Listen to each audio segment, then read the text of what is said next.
Mulai. Assalamualaikum warahmatullahi wabarakatuh. Salam sejahtera, selamat siang untuk kita semua, baik yang hadir di ruangan ini maupun yang mengikuti rilis ini secara streaming di YouTube BPS Indragiri Hilir. Pada kesempatan kali ini 1 Februari 2021, BPS Indragiri Hilir akan merilis angka inflasi dalam bentuk berita resmi statistik untuk kondisi Januari 2021.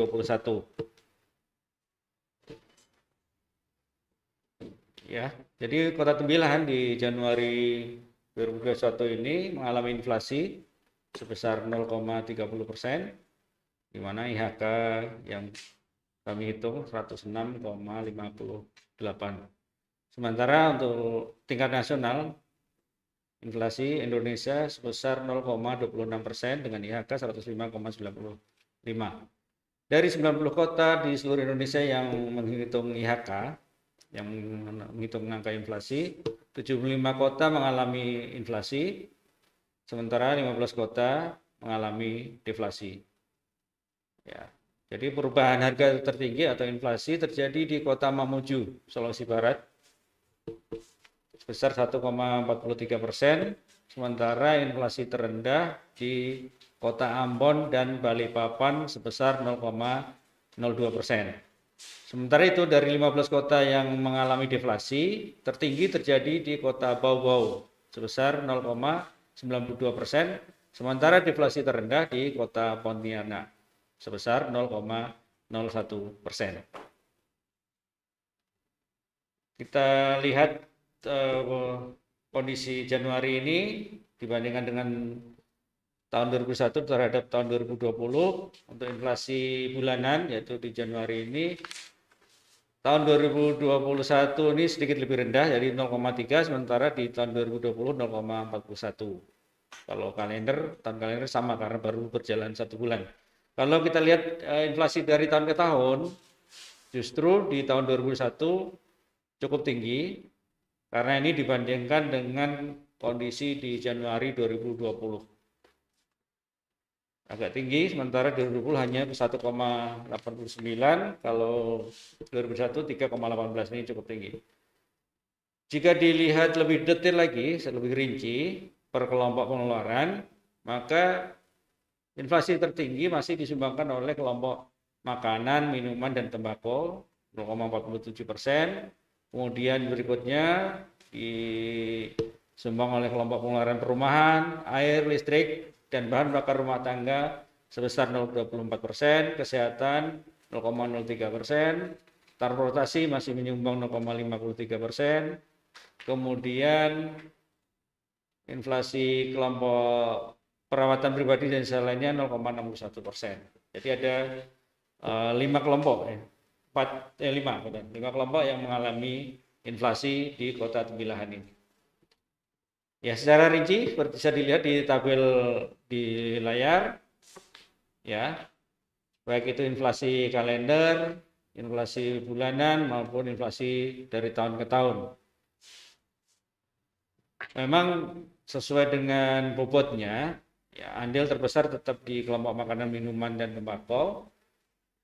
Kalau kita lihat untuk inflasi di Januari ini, andilnya hampir lebih dari 50% ya, 0,15 itu dari 0,3, 0,15-nya itu berasal dari makanan, minuman, dan tembakau. Kemudian yang kedua itu dari hampir mirip ini ya, transportasi 0,048, 3, kemudian di perumahan, air, listrik, dan bahan bakar rumah tangga itu 0,0481, kemudian baru di perawatan pribadi dan jasa lainnya 0,466 ya. Jadi itu yang terbesar 50% terjadi itu andilnya adalah dari kelompok pengeluaran makanan, minuman, dan tembakau. Ya, kalau secara grafis bisa dilihat ini andilnya biar lebih jelas lagi, nampak sekali bahwa terbesar itu disumbang oleh kelompok pengeluaran makan, minuman, tembakau, kemudian yang kedua, ketiga, dan seterusnya itu di perumahan, air, listrik, dan bahan bakar, kemudian transportasi, dan perawatan pribadi, serta jasa lainnya. lebih detailnya kita amati di masing-masing kelompok pengeluaran. Tadi sebelumnya saya sampaikan bahwa sebagian lebih dari 50% inflasi di Kota Tembilahan ini bersumber dari makanan minum tembakau. Kita lihat komoditas apa saja ya di kelompok pengeluaran makanan minum tembakau ini yang menyumbang andil terhadap inflasi. Yang pertama masih cukup besar ini adalah komoditi daging ayam ras. Dan ini bukan cuma di Tembilahan ya, ini adalah siklus rutin di beberapa kota lainnya, di Pekanbaru dan sebagainya juga harga daging ayam ras ini mengalami kenaikan. Kemudian komoditas kedua yang menyumbang inflasi di kelompok ini adalah cabai rawit. Seperti rasanya ternyata harganya juga masih pedas ya. Walaupun pedas tapi tetap dicari orang sehingga harganya cukup tinggi. Kemudian sayur kol atau kol putih atau kobis 0,04% andilnya, kemudian jengkol juga masih memberi andil, kemudian ikan-ikanan dan sebagainya ini 0,02, ikan asin dan kerang serta cabai hijau 0,01. Kemudian kelompok pengeluaran lainnya yang menyumbang inflasi adalah di perumahan, air, listrik, dan bahan bakar rumah tangga. Ini ada dua komoditas yang menyumbang yaitu besi, beton, dan seng. Dan ini mungkin ada produk besi, ini biasanya ada kaitannya dengan nilai tukar dolar. Coba kalau bisa ditelusuri lebih dalam nanti bisa disandingkan dengan nilai tukar dolar. Biasanya perkembangan kenaikan dan penurunan harga produk besi ini terkait dengan nilai tukar dolar misalnya. Kemudian kelompok berikutnya yang punya andil terhadap kenaikan inflasi di Kota Tembilahan bulan Januari ini adalah di transportasi, khususnya komoditi mobil dan motor, sepeda motor, kemudian pelumas, serta helm. Sementara di kelompok kesehatan, komoditi yang menyumbang inflasi adalah vitamin. Dan ini hampir beberapa bulan ini memang obat-obatan mengalami kenaikan, ya terutama vitamin karena terkait pandemi COVID-19 sehingga masyarakat merasa perlu untuk menambah daya tahan tubuh dengan mengkonsumsi vitamin, sehingga ini berpengaruh terhadap perkembangan harga vitamin ini. Kelompok lainnya yang mengalami kenaikan adalah di kelompok pengeluaran perawatan pribadi dan jasa lainnya. Lagi-lagi emas perhiasan sedikit mengalami kenaikan. Setelah beberapa bulan kemarin ada sedikit penurunan, ini kembali mengalami kenaikan. Bisa jadi ini juga ada kaitannya dengan momen tahun baru, kemudian ada kaitannya dengan nilai tukar rupiah dan dolar. Kemudian komoditas berikutnya yang mengalami kenaikan adalah sampo, lipstik, pasta gigi, dan sabun mandi cair. Biasanya memang industri dan distributor sering melakukan penyesuaian harga setiap ada pergantian tahun. Beberapa komoditas biasanya ada kenaikan atau penurunan biasanya di awal-awal tahun seperti itu. Untuk kelompok pengeluaran lainnya relatif stabil, tidak banyak mengalami peningkatan. Nah, kalau dilihat dari grafis di depan ini ya, perbandingan inflasi yang terjadi di 3 kota di Riau yang menghitung IHK, tertinggi itu di Pekanbaru 0,47 untuk inflasi bulan Januari ini, kemudian disusul oleh Dumai 0,4 dan Tembilahan 0,3. Demikian juga untuk tahun kalender sama karena masih baru berjalan 1 bulan. Untuk inflasi dari tahun ke tahun, Januari 2021 dibandingkan dengan Januari 2020, tertinggi di Tembilahan justru.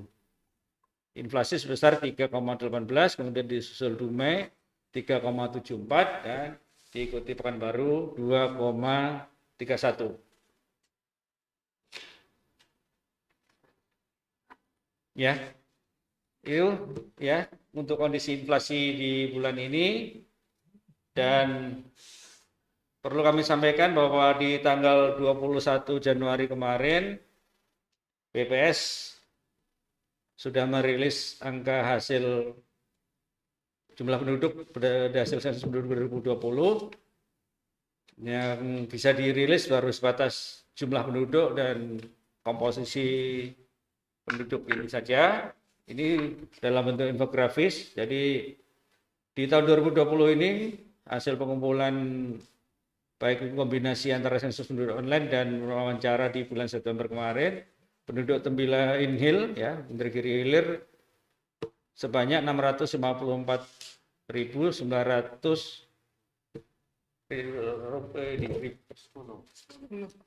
ya 10 jiwa.